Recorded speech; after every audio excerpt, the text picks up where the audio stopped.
2026 is shaping up to be a huge year for RPG fans. Some of the biggest studios are dropping their most ambitious projects yet, and a few surprises are ready to steal the spotlight. Today, we're counting down 18 new RPGs that are set to take over next year. Let's get straight into it. Fable's that one game everyone's been waiting for. And yeah, still no release in sight. The latest word, delayed again to 2026. Feels like we've been talking about this one forever. It got announced back in 2020, but since then, Playground Games, the same folks behind Forza Horizon, have barely shown anything. What's weird is how quiet they've been lately. No new footage, no demo, nothing. It even skipped both the Xbox Game Showcase and Gamescom 2025, which got people talking. A lot of fans think the early trailers didn't land well, and now the studio's holding everything back until it's rock solid. Xbox's own head tried calming folks down, saying it's worth the wait. But yeah, still no new look. One cool thing though, it's running on the Forza tech engine. Kinda wild for an RPG, but the devs say it'll pay off. If they pull this off, it might end up being something really special. Until then, we just keep waiting. The skill, the talent, the power. She was something else, all right. She was terrifying. So, yeah, I knew this girl once who made all the wrong choices. Humphrey, The female hero stands behind him. she's back. Humphrey turns away.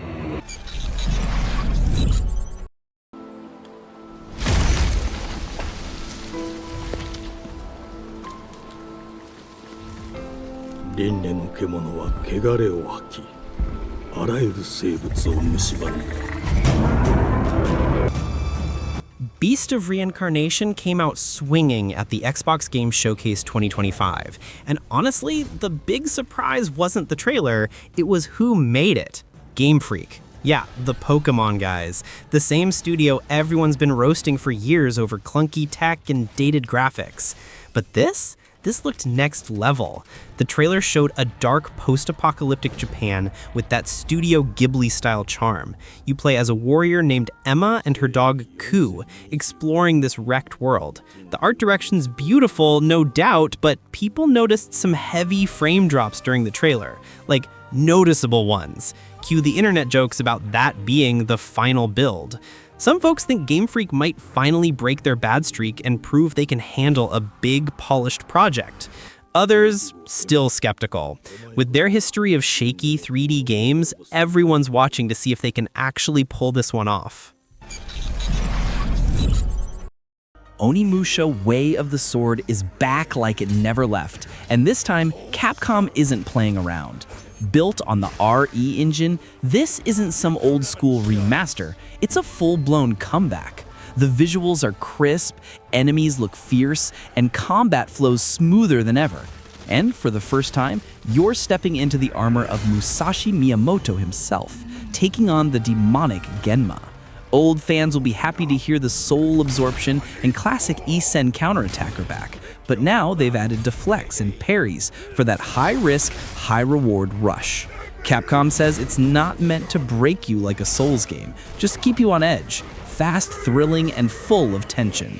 Every swing feels dangerous, every hit matters. For fans of brutal samurai combat, this one's shaping up to be a must-play. City.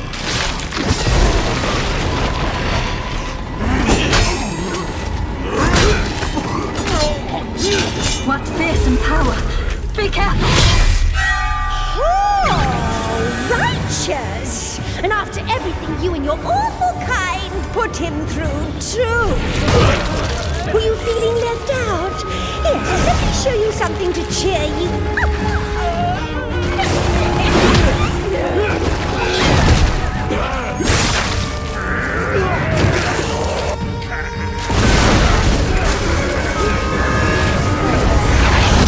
Nioh is controlling this lightning.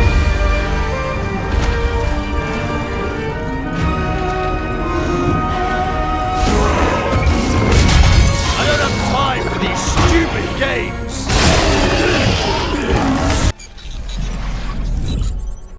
Phantom Blade Zero was supposed to drop in 2025, but nope, it's now officially set for 2026, maybe fall if we're lucky. Every new clip looks better than the last. The kung fu vibe, the dark tone, the slick animations, it all looks polished as hell. The Gamescom 2025 demo showed how smooth the combat feels, but not everything's perfect. Some players noticed enemies just standing around while others attacked, making the fights look too easy. People started asking questions about the AI. The devs replied fast, saying that wasn't the hardest setting, and there's an extreme difficulty mode that unlocks after your first run. That's good news, honestly. More challenge, more replay. A full release date's coming before the year ends, and if Phantom Blade Zero keeps this level of detail, it's gonna be one of those action RPGs everyone's talking about in 2026. Going where? This damned place! You're suicidal!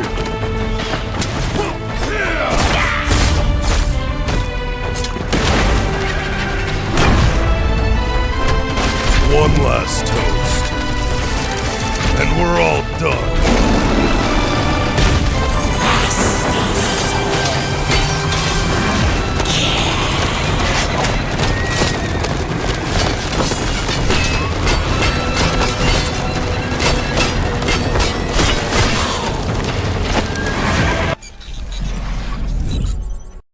Gothic 1 Remake is a trucky one. It's a cult classic coming back, but fans are nervous. The original's combat was clunky, sure, but it had weight. Every swing mattered. Once you got it, it almost felt like a fighting game. The remake's promising smoother, faster combat, but early demos, they've got people worried. Players say enemies barely react, the parry system's too simple, and it just doesn't hit the same.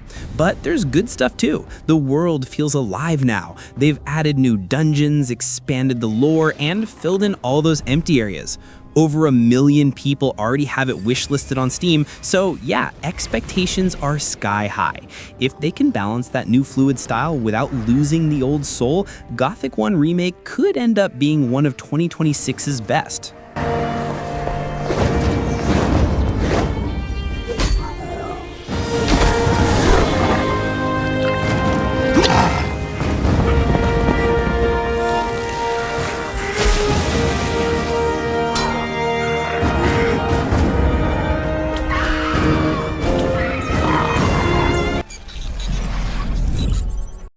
Lords of the Fallen 2 finally showed up at Gamescom 2025, and man, this one's got a story behind it. CI Games took a rough launch back in 2023 and straight up rebuilt the rep. Over 50 patches later, that massive V2 update dropped in March 2025 and changed everything. Now the sequel picks up 100 years after the first game, taking all those lessons and going full dark fantasy again. Combat's faster, sharper, and hits harder than ever, with brutal new finishers that don't mess around. The devs are calling this their Empire Strikes Back moment, and yeah, they're aiming for that darker tone with way higher stakes. What's wild is they're not reinventing the combat system, just polishing what already worked in V2. It's a redemption arc for a studio that earned its second chance. But there's one twist that's got players talking. The PC version's locked to Epic Game Store, and that choice, yeah, it's causing waves.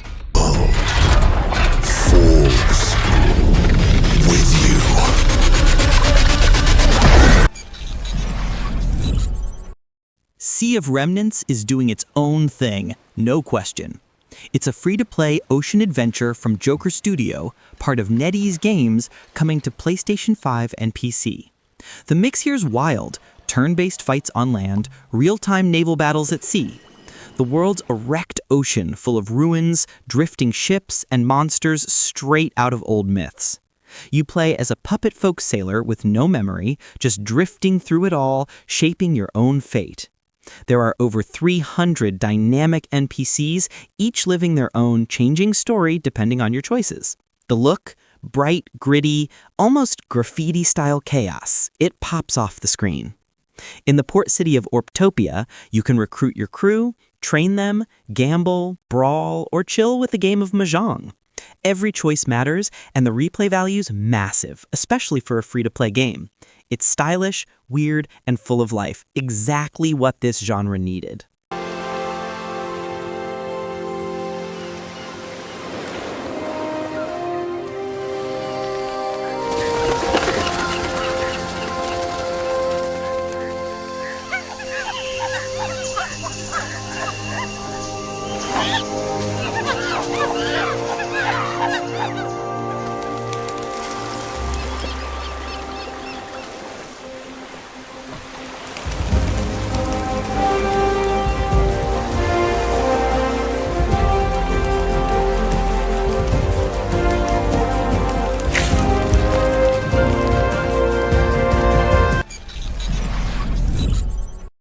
Chrono Odyssey has been through it, man. The buzz was huge, the hype was real, and then that closed beta hit. Total chaos. People called it janky, said it looked like a New World clone. Servers crashed, screens went black, and yeah, it felt dead on arrival. But here's where it gets interesting. Instead of hiding, the studio's CEO owned it. Straight up said he watched 24 hours of players' streams, took notes, and took the blame. Then came the delay, pushed to late 2026. And weirdly, everyone loved that. Comments were like, let them cook, and finally a dev that cares. It kind of says everything about where gamers are at right now. We're done with half-finished stuff. We want games that respect our time. And even in that rough beta, Chrono Odyssey showed promise. A deep character creator, non-linear progression, and a solid world underneath the mess. If they use this extra time right, 2026 could be a comeback story worth watching.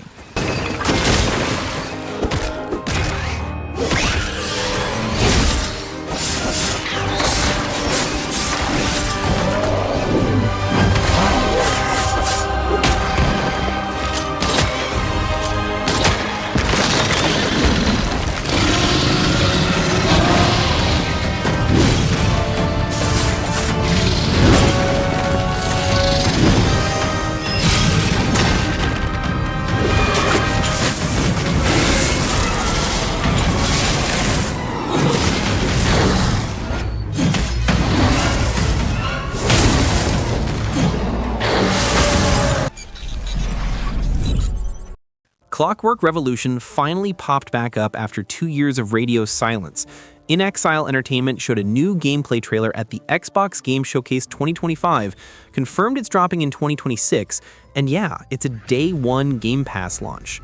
At first glance, people called it BioShock Infinite 2, but the devs are leaning right into that comparison. The whole pitch here is visual reactivity. You get this device called a chronometer that lets you jump back in time, mess with something, then come back to see how the whole districts change because of it. The trailer even showed a choice that straight up erased a character from existence. It's not just a shooter though, it's a full RPG. You can make your own character and your stats actually change how people talk to you. The devs said the character creation machine is the most expensive prop they've ever built. There's also this ongoing story about sentient automatons trying to find their place in society. Oh, and it's supposed to be way funnier than BioShock with that dry In Exile style humor. Every choice you make literally changes what you see around you, and that's what makes this one so damn interesting. Path of Exile 2 goes all in as the next big Diablo killer, with the full release lined up for 2026. I've been playing it in early access for a while now, and honestly, it's wild how much they've packed in already. As someone who's played these Diablo-style games forever, I can say this one hits hard, though it's not without its quirks. The graphics and animation, top tier. The sound work on hits, spells, and little effects, spot on. They even added a dodge roll, which gives off that Souls-like vibe. And trust me, the difficulty earns that comparison.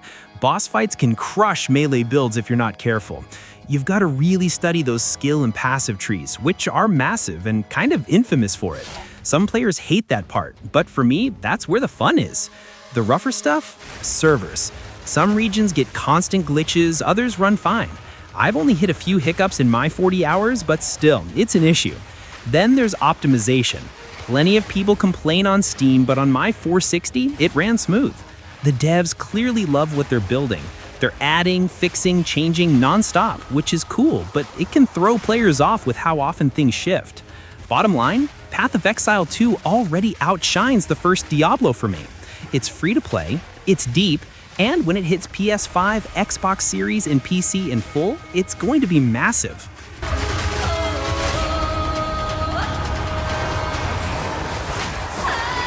Don't make me kill you! I shall bathe in your blood.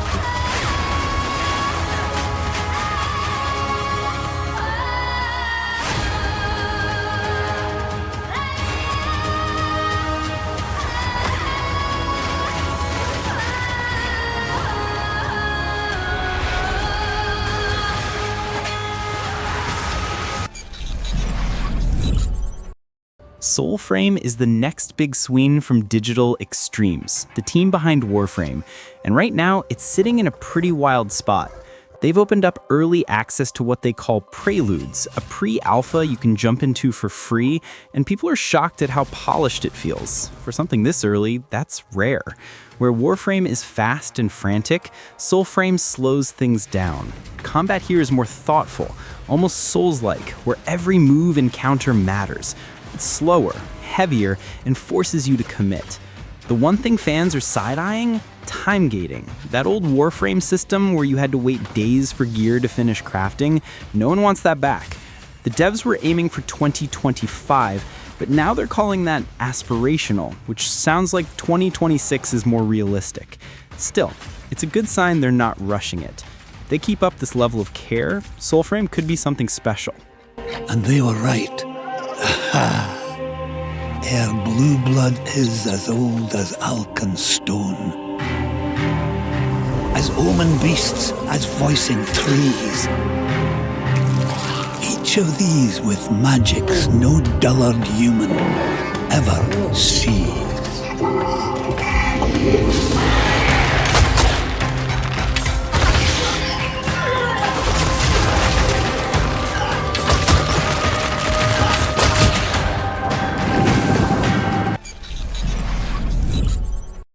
Tides of Annihilation is an Unreal Engine 5 action-adventure from Eclipse Games, mixing Arthurian legend with modern London in chaos. The city's been hit by a supernatural invasion, and you play as Gwendolyn, one of the few survivors who somehow gains the power to command the Knights of the Round Table. And they're not just background allies, they're a full part of your combat system. You can chain attacks with them, tag team enemies, and pull off some pretty wild combos. Not much is known yet, but there's already some big behind-the-scenes info floating around.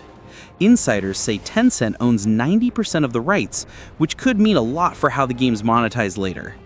There's a playable demo planned for late 2025, and co-op plus expansions are already confirmed. Rumors point to a fall 2026 release, even though it officially just says 2026.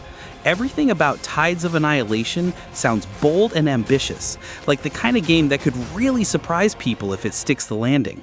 Blood. This is a feast only for the king. I can't escape from your doomed fate. Gwendolyn, this is your final warning.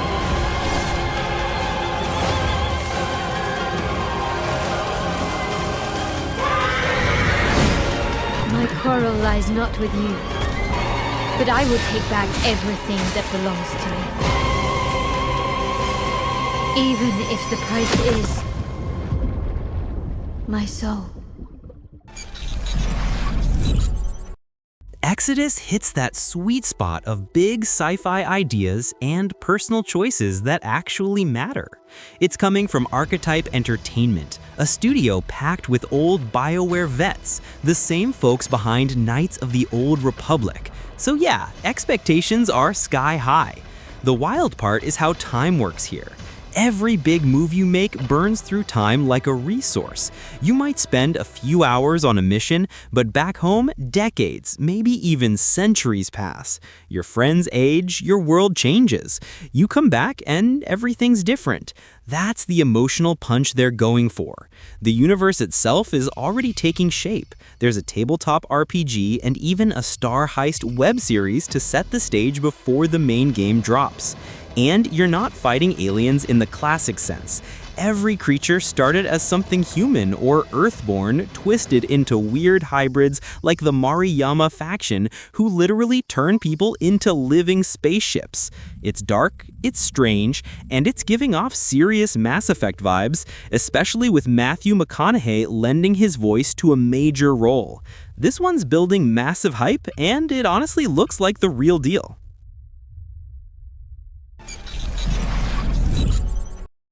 Mortal Shell 2 takes that haunting vibe from the first game and turns it all the way up.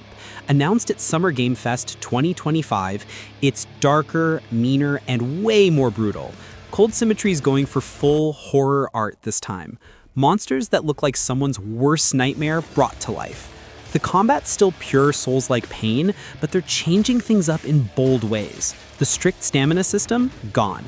Now it's all about staying aggressive and keeping the pace fast. That's a risky move, but it sounds like the right one. They're even throwing in firearms, shotguns, and machine gun crossbows, which is wild for this style of game. The team said they listened to player feedback and are building something way bigger. We're talking 60 dungeons, deeper RPG layers, and a whole lot more ambition. If they stick the landing, Mortal Shell 2 could be one of those sequels that completely outshines the original. Then what?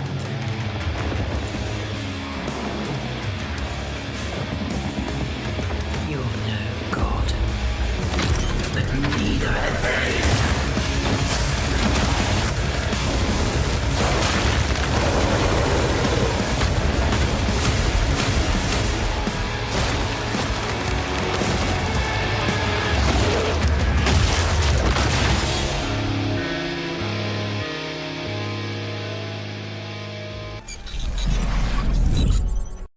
Code Vein 2 was shown off at Summer Game Fest 2025, and it's clear Bandai Namco isn't just chasing the anime Dark Souls tag anymore. This sequel's carving its own path. The big hook this time? Time travel. You play as a revenant hunter who can literally go back and rewrite people's fates, change who lives, who dies, and how the future unfolds. That's a huge swing for the series. The trailer also showed a motorcycle, which probably means faster gameplay and more movement overall. It looks slick, more freedom, more style. The devs seem determined to make something that feels truly their own, stepping out of the Souls-like shadow. Code Vein 2's dropping on PC, PS5, and Xbox Series, so no one's left out this time. With all those changes, it's shaping up to be one of Bandai Namco's boldest follow-ups yet. Fans are hyped, and honestly, for good reason.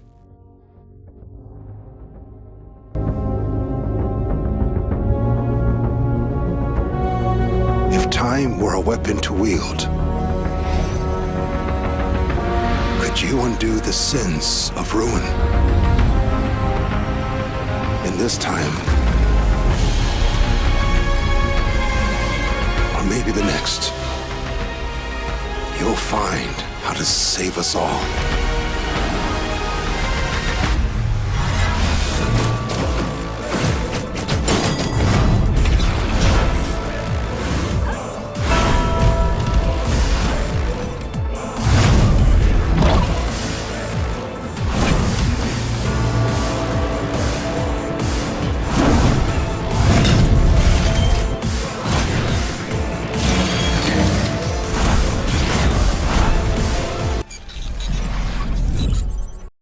The blood of Dawnwalker feels like someone took The Witcher and threw it into a world ruled by vampires.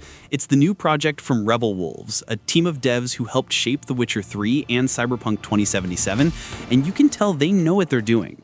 The whole thing revolves around choices. Every action matters. Even doing nothing counts, and the world reacts to it. The twist is in how you play. Human by day, vampire by night. As a human, you fight with swords and strategy. When night hits, it's all speed, claws, and chaos. At Gamescom 2025, the team showed off huge upgrades. Cleaner animations, smoother combat, everything just feels sharper. But the best part? They actually listened. Players asked for a wider camera view, and they added it. Simple, but it changes everything. It's a good sign when devs care enough to fix stuff before launch. The Blood of Dawnwalker is aiming for PS5, Xbox Series, and PC sometime in 2026. No date yet, but this one's looking like it could hit big. My sister. She needs help. Fast. Please, let us pass through. I beg of you. Please. Please.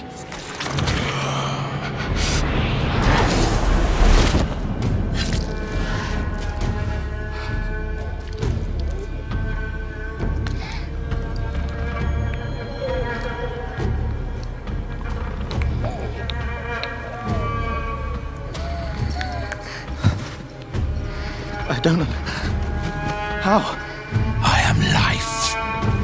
I am death. Nioh 3 got its big reveal at State of Play back in June 2025, and man, it's a major shift. Team Ninja's moving away from mission-based gameplay and going full open world this time. Huge change. They're also adding a dual-style combat system. You can fight as a samurai, tight, close, and powerful, or switch to ninja style for fast moves, ranged attacks, and wild ninjutsu tricks. Samurai style now has a new deflect mechanic for perfect parries, while ninja style hits harder from behind. They even dropped a timed demo on PS5, giving fans a taste of what's coming and a chance to send feedback. That demo ran until June 18th, and the response was massive. It's clear the devs are experimenting, taking risks, and actually listening. Nioh 3 drops in early 2026, and honestly, it looks like the best mix of old-school Nioh combat with fresh ideas that could push the whole series forward. Crimson Desert was supposed to land in 2025, but Pearl Abyss pushed it to the first half of 2026, and honestly, smart move. These are the folks behind Black Desert Online, and they said it straight. Better to delay than drop something broken. Can't argue with that. We've seen how bad launches can kill good games. Just look at Wuchang Fallen Feathers. Messy optimization, endless bugs, Steam reviews in flames. Even after patches, the gamage stuck. Pearl Abyss clearly took notes. They're not risking that with their first big AAA console project. The delay hurts, sure, but quality's worth waiting for. And we're not totally in the dark. The game's still showing up at Gamescom, PAX West, and Tokyo Game Show this year. So yeah, the wait's longer, but if it means a polished, finished game, that's a win in my book. Tell me which RPG you're waiting for the most. I'm curious to see what everyone's hyped about for 2026. If you enjoyed this list, hit that like button and subscribe so you don't miss the next big RPG drops. Thanks for watching, and I'll see you in the next one. You will find the answers you seek.